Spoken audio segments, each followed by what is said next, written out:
What's good, people? Agent Juice reporting for duty. Happy Easter Monday! In celebration of this most glorious of pagan holidays, and also to stall for time for another week of uploads, I've decided to do a special speed paint for you today. My annual Easter Playboy Bunny Wuya. You see, every Easter since 2016, I've drawn Wuya in a Playboy Bunny outfit as a means of documenting my art progress. How exactly did this little tradition of mine get started? Well, I'm glad you asked. It all started on a quaint little site known as 4chan. For those of you weirdos who are somehow unfamiliar with the lovely little hidey hole that is 4chan, it's basically an image board where Poindexters and neckbeards can prattle on about their overbloated and underinformed opinions on various subjects depending on the board in question. One such board, and the one related to the subject, is which basically covers comics and cartoons. Anyway, one particular thread that's popular on this board is the recurring draw thread, where a bunch of unwashed randos make requests of specific pictures they want drawn about a comic and cartoon related subject, and attention-starved, masochistic artists who have too much free time on their hands, that would be me, then fulfill these requests. Cut to Easter time 2016. The annual waifu in Playboy Bunny outfit request lands. So I decided to take a crack at it and draw the ultimate waifu in said Playboy Bunny outfit. And 4chan let me know in their own special way that it wasn't very well received. So I got butthurt, obviously, but rather than make a fool of myself and whinge online, I held my tongue. New draw threads came and went, I drew more requests, and life went on. 1 year later, the Playboy Bunny waifu requests lands again. And then I thought to myself, hey, you know what would be cool if I gave old Bunny Wuya another go? So I did. And you know what? Nobody said anything bad about it. Come to think of it, nobody said anything at all. It just got buried with all the other Bunny waifu requests. Anyway, I decided that day that I would make it my annual tradition to draw Bunny Wuya every Easter to document my art progress. I did it once more in 2018. Again, it wasn't berated, but I don't think it was complimented either.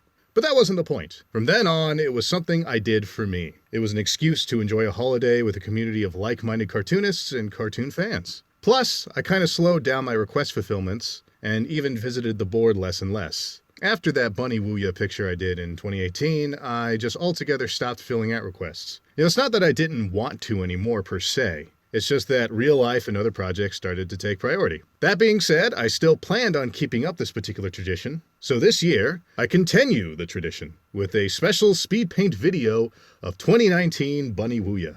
Now, every year, I try my best to improve each picture so that I can prove that I am, in fact, improving as an artist.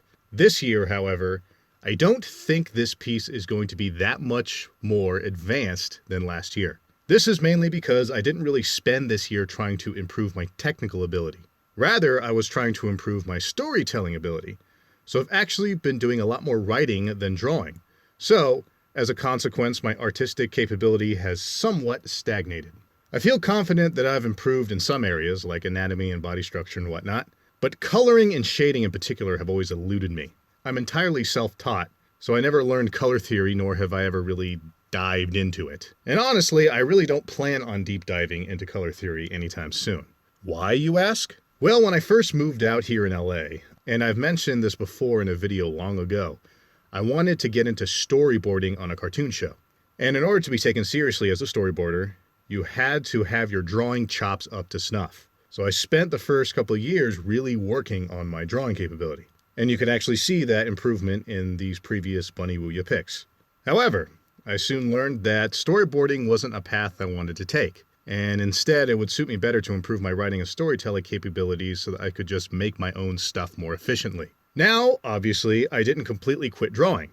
But after that change, I took my hardcore improvement less seriously and instead focused that energy in creating my own projects. I've now reached a point in my artistic growth where I don't feel like I have to chase improvement as vehemently as I have before. Now, this is not to say that I refuse to improve.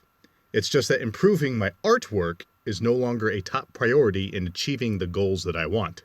I actually have a friend who's a storyboarder who has this great quote, and I can't remember if it's her quote or if she got it from a professor or something, but the quote goes as follows: "A bad drawing that successfully conveys its meaning is a good drawing." Now, this quote specifically applies to storyboarders who don't have time to make pretty drawings and just need to crank out a sketch that's good enough to communicate to the cleanup artist what the hell is going on. But I like to think it has another meaning for my particular case. The reason I'm not concerned with huge leaps and bounds in my artistic improvement is because I am not an illustrator or an animator. I first and foremost see myself as a storyteller, a writer. I'm only concerned with being good enough at drawing to convey my meaning so that I can hire a better illustrator or animator to take my initial design and then pretty it up to a degree far beyond my own capability. Now, I still value having good drawing technique because it makes it easier for me to communicate minute details to others, but I don't want to take the time away from creating and writing story ideas just so I can draw hands and faces better or something.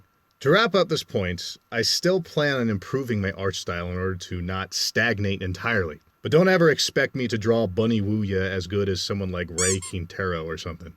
This is just an excuse to draw Best Waifu in all her titillating glory, to try new poses and work on anatomy and body posture and whatnot, and to reminisce about the good old days of bumming around 4chan, drawing waifus, and bitching about the nuances of cartoons that ultimately mean nothing in the grand scheme of things. Ah, good times. Anyway, I think I will wrap it up for today. If you guys like what you see and want to check out more of my content, go ahead and press the sacred buttons to appease the almighty God algorithm and help the channel. Also, comment below and let me know what you think of the piece, and feel free to stalk my social media links in the description box down below.